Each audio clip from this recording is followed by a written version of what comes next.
Welcome to RR food power சமையல். இன்றைக்கி என்ன செய்ய போகிறோன்னா, ஒரு சுவையான சூப்பரான சிறுபருப்பு பாயசம் எப்படி செய்யணும்னு பார்ப்போம். வாங்க வீடியோக்குள்ளே போவோம். அதுக்கு முன்னாடி நம்ம சேனலை சப்ஸ்கிரைப் பண்ணாதவங்க மறக்காமல் சப்ஸ்கிரைப் பண்ணிடுங்க. பெல் ஐக்கானையும் கிளிக் பண்ணிடுங்க. இப்போ ஒரு 3/4 கிலோ சிறுபருப்பை நம்ம போட்டுக்கிடுவோம். முதல்ல கொஞ்சம் மணம் வர மாதிரி வறுத்துக்கிடுவோம். ஒரு 5 நிமிஷம், ஒரு 2 நிமிஷம் வறுத்தா போதும். இப்போ சிறுபருப்பு வந்து வறுபட்டு, அதாவது நல்லா பிடிச்சி பார்த்தாலே தெரியும், நல்ல மணம், சிறுபருப்பு மணம் வந்து நல்ல மணக்கு. இதை வந்து இப்படியே ஸ்டாப் பண்ணிக்கிடுவோம்.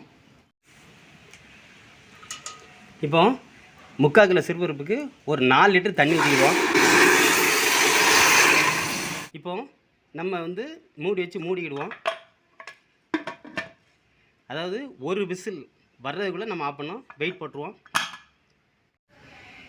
இப்போ அதுக்கு தேவையான பொருள், ஒரு 100 கிராம் ஜவ்வரிசி, ஒரு 100 கிராம் சேமியா, ஒரு 75 கிராம் முந்திரி பருப்பு, 75 கிராம் காஞ்ச திராட்சை பழம்.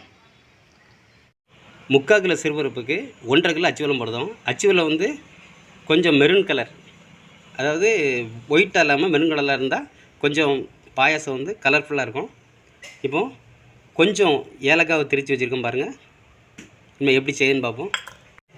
இப்போது அந்த பாயாசம் போடுறதுக்கு ஒரு 75 கிராம் சுத்தமான நெய், நம்ம வீட்டில் தயாரித்த நெய் எடுத்து வச்சுருக்கோம்.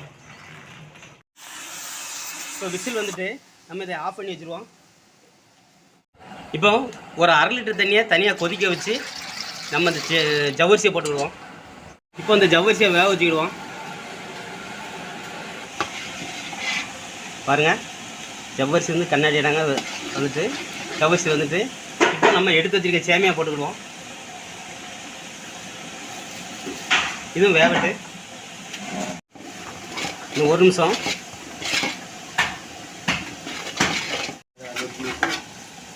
பாருங்கள், சேமியா நல்லா வெந்துட்டு, இப்போ என்ன பண்ணணும்னா, அச்சு வெல்லத்தை நம்ம நுறுக்கி வச்சுருக்கோம், இதை உள்ளே போட்டு கிண்டிக்கிடுவோம்.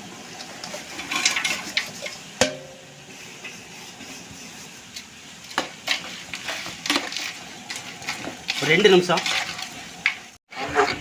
பாருங்கள்,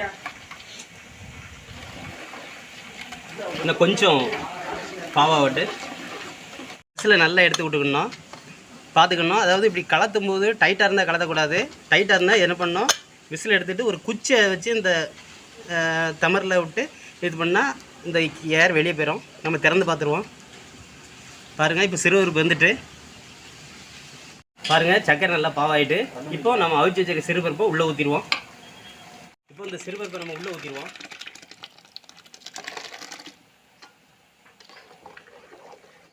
காஞ்ச திராட்சை பழத்தை உள்ளே போட்டுருவோம். இப்போ நல்லா வெந்துட்டு இன்னும் 1 நிமிஷம் ஒரு கொதி வந்தோடனே நம்ம இறக்கிடுவோம். பாருங்கள், சிறுபருப்பு பாயசம் ரெடி ஆகிட்டு நம்ம இறக்கிடுவோம்.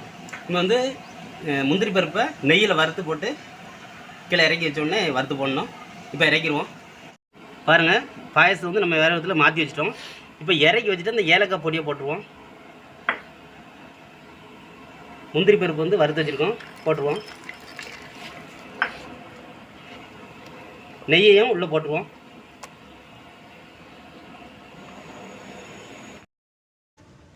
நான் வந்து 30 பேருக்கு இந்த பாயசத்தை வச்சுருக்கேன். நீங்கள் என்ன பண்ணால், வீட்டில் ஒரு 5 பேர் சாப்பிடணுன்னா ஒரு 150 கிராம் சிறுபருப்பு, 300 கிராம் அச்சு வெல்லம், ஒரு 25 கிராம் முந்திரி பருப்பு, கொஞ்சம் கிஸ்மிஸ் பழம், கொஞ்சம் ஏலக்காய் சேர்த்துக்குங்க. குக்கரில் கண்டிப்பாக ஒரு 800 மில்லி தண்ணி வச்சு முதல்ல ஒரு விசிலுக்கு வச்சுக்கோங்க. இந்த மெத்தட் நீங்கள் செஞ்சு பாருங்கள், சூப்பராக இருக்கும். சிறுபருப்பை வேக வச்சு தனியாக எடுத்துக்கிட்டு ஒரு 100 மில்லி தண்ணியில் கொஞ்சம் ஜவ்வரிசி, கொஞ்சம் சேமியா போட்டு அச்சு வெல்லத்தை நொறுக்கி போட்டு லேசாக பாவு காய்ச்சிக்கிட்டு செய்யுங்க. கண்டிப்பாக இந்த வீடியோ பிடிச்சிருந்தா லைக் பண்ணுங்கள், ஷேர் பண்ணுங்கள், கமெண்ட் பண்ணுங்கள், மறக்காமல் சப்ஸ்கிரைப் பண்ணுங்கள், மறக்காமல் பெல் ஐக்கானை கிளிக் பண்ணுங்கள். மீண்டும் அடுத்த வீடியோவில் சந்திப்போம். வணக்கம்.